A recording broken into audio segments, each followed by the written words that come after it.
All right, so this is going to be a really extensive video, so I don't want to waste any time. I'm going to go really fast because there's a lot to cover. So before I cover anything, I want to cover mindset. So first thing you need to know is most people have the wrong perception about money in general.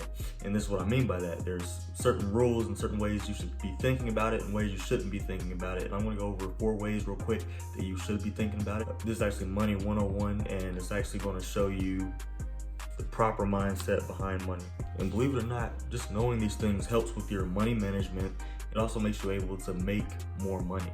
So these are 4 basic principles that you should know and everybody should know about money. So number 1 is having money is a responsibility.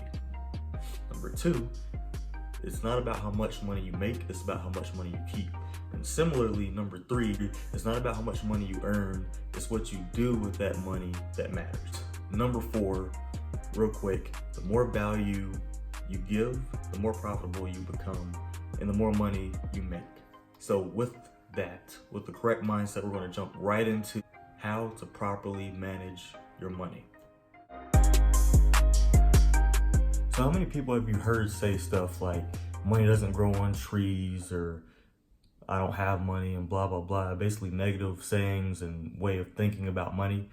Not good. So what everybody needs to understand is money is everywhere and everybody can get it. All right, so this video is split up in 2 sections. The first section is going to be more of behavioral things that you can do to better manage your money, as well as ways to leverage money you already have. And the other part of this video is just about how you can make more money and what to do with extra money so that you can set yourself up for success in the future. Basically setting yourself up to win. All right, so the first part consists of saving, cutting expenses, and getting out of debt. These are by far the things that people struggle with the most, and it's almost 100% behavioral. So I'm just going to go over it real quick. So first, saving.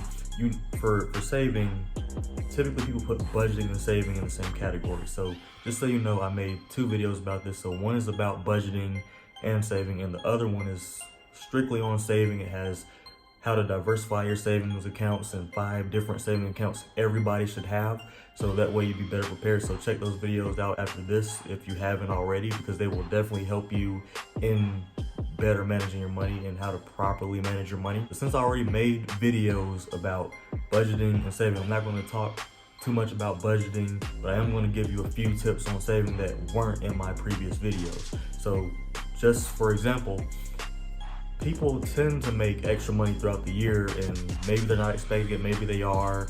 Maybe it's a bonus at work, maybe it's overtime at work, or maybe they just get a raise every year or unexpectedly. But bottom line is, when you get one of these 3 things, be it overtime, a raise, or a bonus, most people just get into the cycle of, okay, well, I made this much money, so I get to spend it on this, and just wildly spend, thinking they have plenty of money, thinking that they're just balling out of control. And it really creates a very negative and vicious cycle of, I got a paycheck, I'm going to spend it.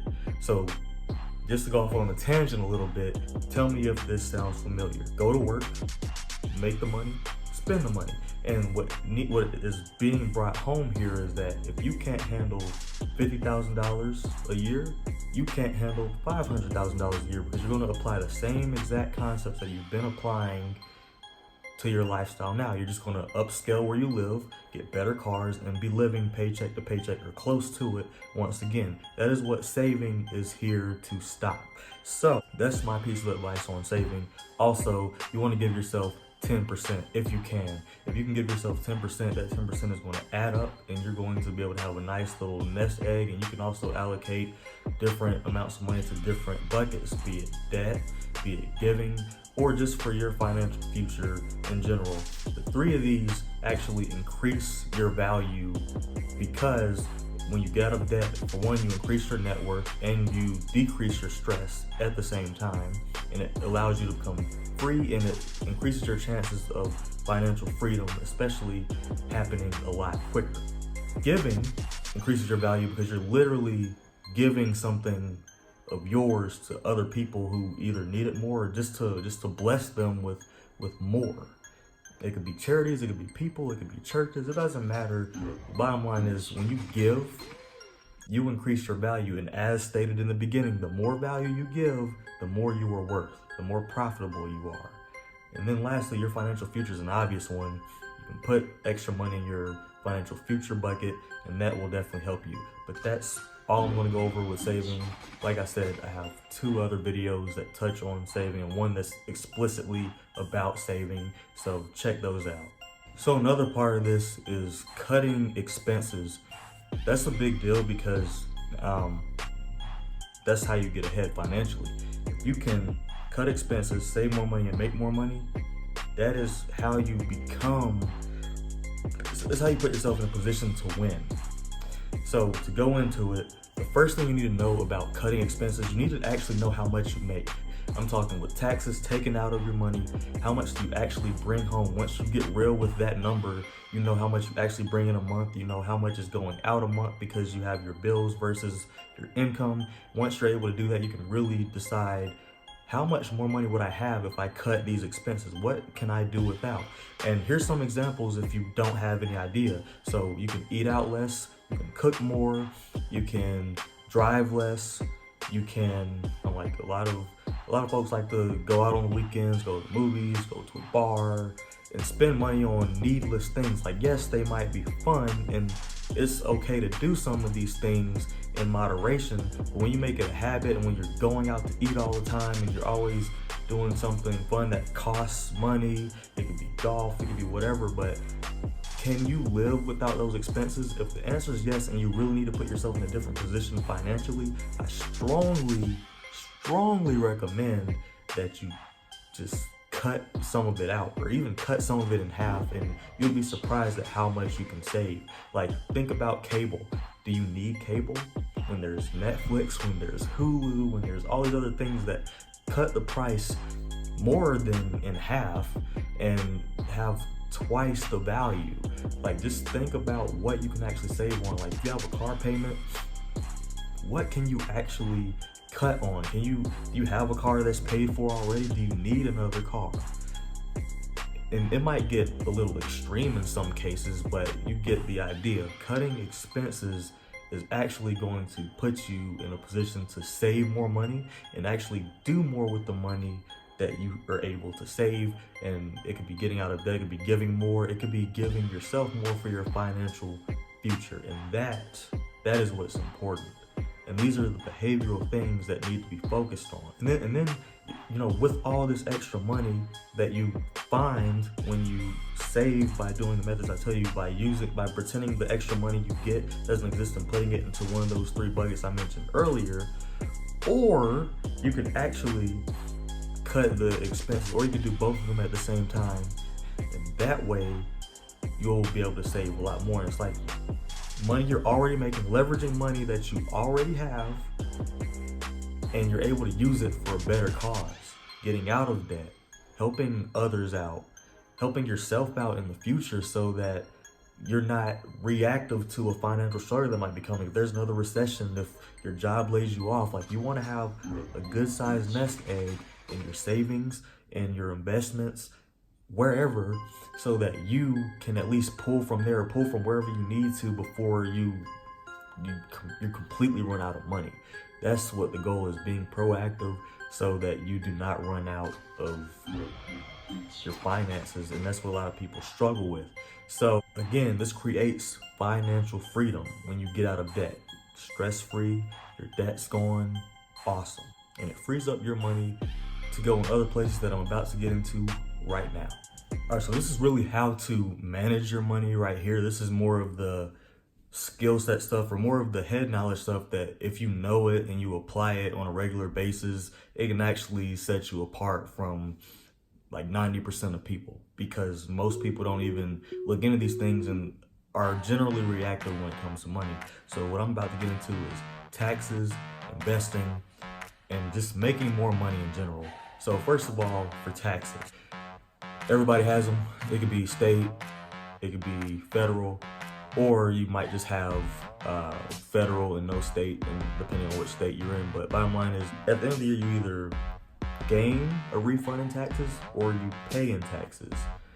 I'm one of those who has to pay in taxes, so I can empathize with those of you who have to pay taxes at the end of the year. But I'm going to give advice for people who both have to pay and who don't have to pay. So I'm going to start off with people who don't have to pay taxes.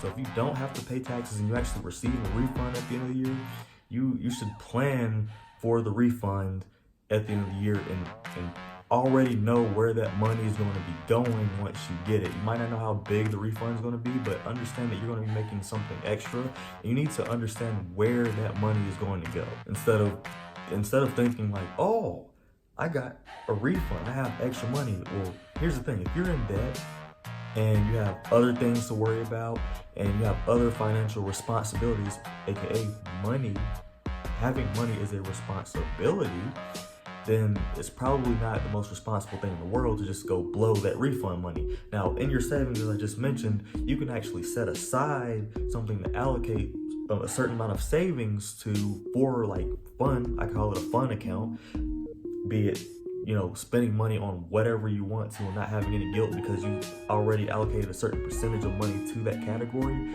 That would be perfect.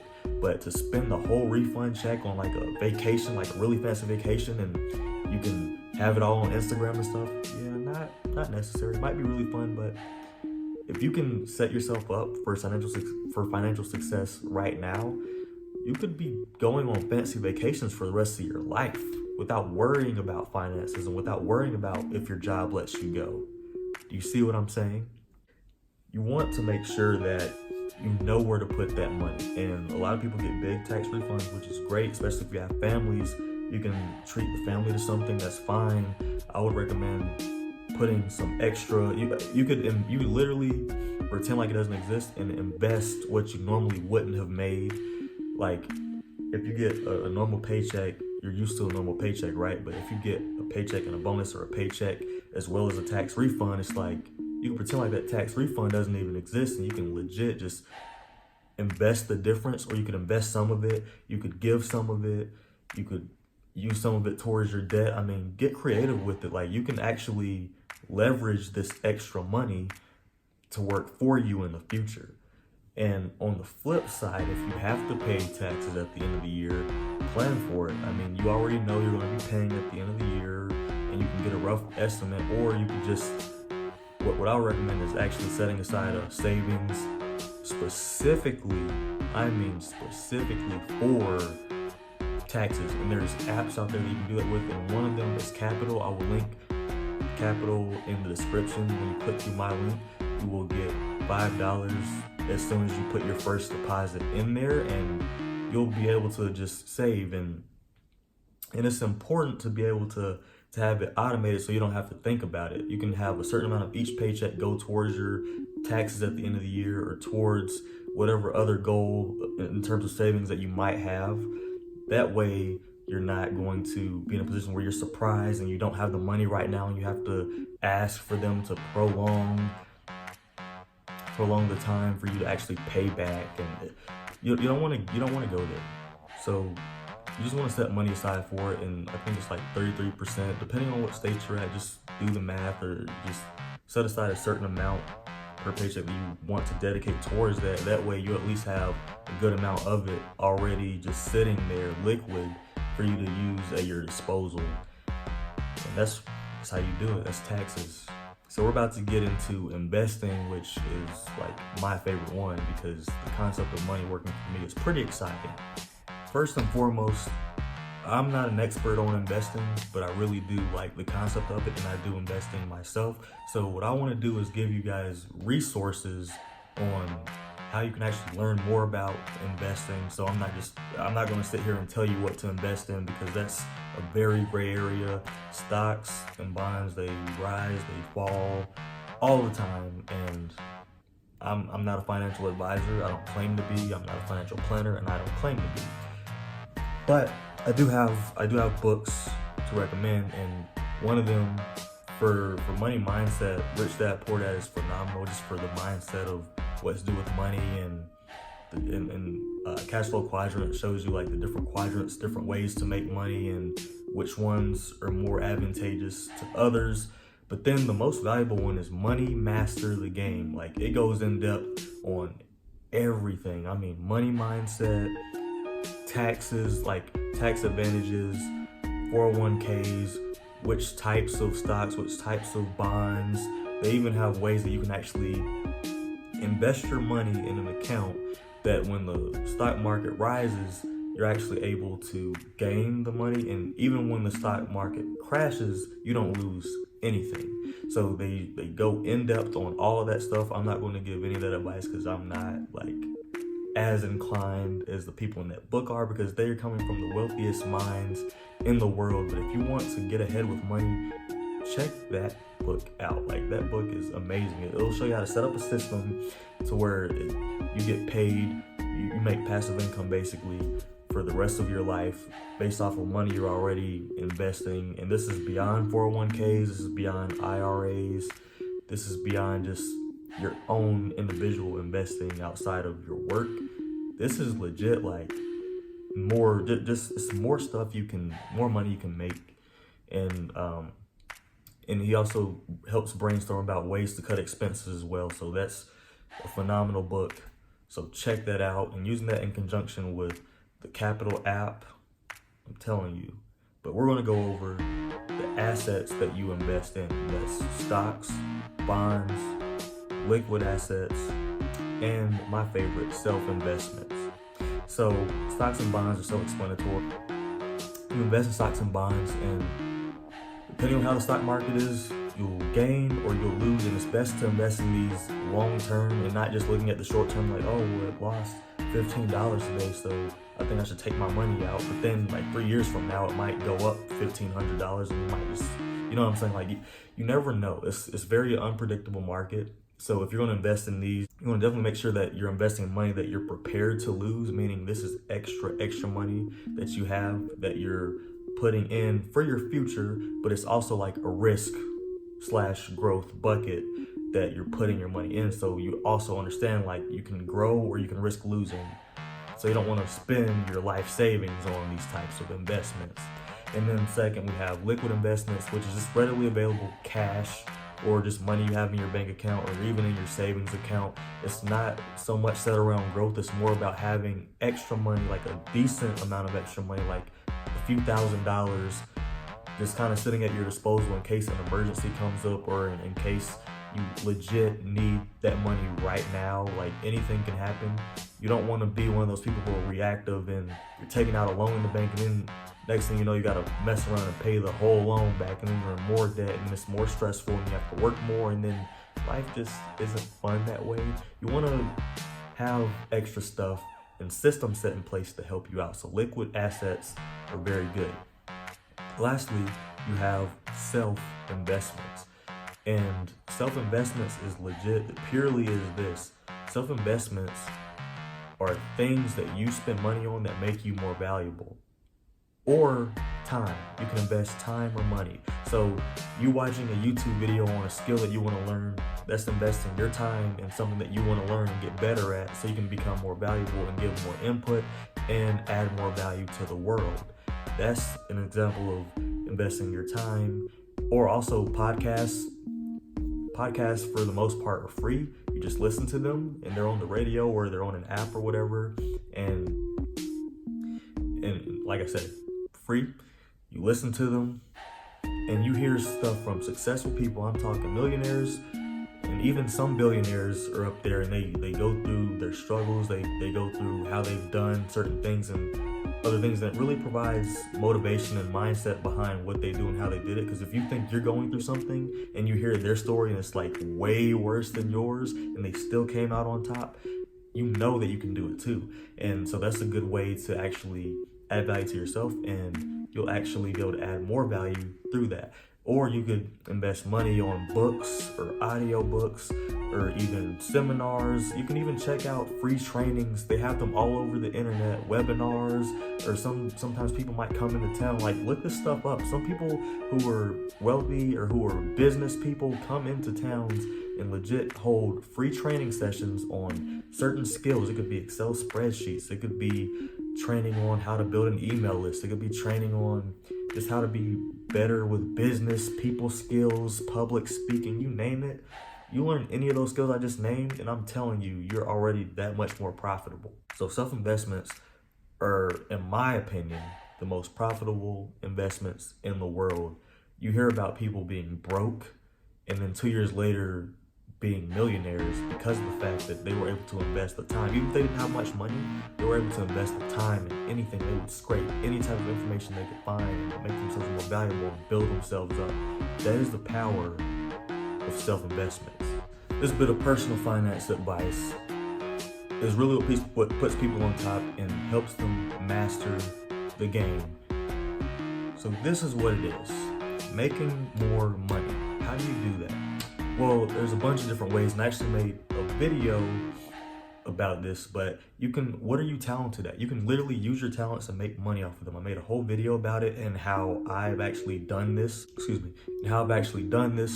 and how, like, as a musician, I was able to make a business out of teaching and making lessons, and how I structured the whole thing, and how I got my name out there, and how I got customers, and how I made a decent amount of side income in conjunction with my job. So if you have not already checked that video out, check it out. It's going to be linked up here as well as in the description, and it's really going to help you make more money on the side and enjoy doing it.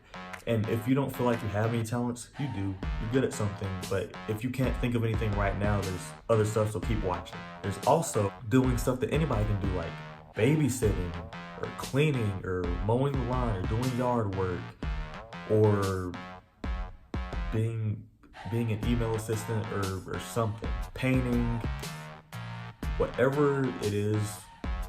People inside like a neighborhood would pay money to do it. Pressure washing houses, that's very big. People pay money for that, and you could either make a business out of it, or you could just do it kind of here and there. But bottom line is, you can use that extra money, and again, you can use this extra money in other buckets. You can properly manage the excess money that you make. And honestly, if you just live off of your paychecks from work or whatever else you do, if you have your own business or whatever, you can live off of that, and the extra money can go towards different bank accounts. It can go towards your business account, it can go towards your investments, it can go towards your self-investments, it can go towards your family, it can go towards vacation in the future, but it all gets allocated, and you can split all these up in the Capital app, again, linked in the description. Check it out. I'm telling you, that app is phenomenal, and it automates your savings for you, and you can turn it off at any time. You can pull your money back into your account at any time. It is secure, and it will help you out. We also have my favorite types of income, passive income, and that's what we already talked about, investments, but also YouTube can be a form of passive income. You could write an ebook, that could be a form of passive income. You can have a blog that can become passive if you put enough work in, and you can create courses.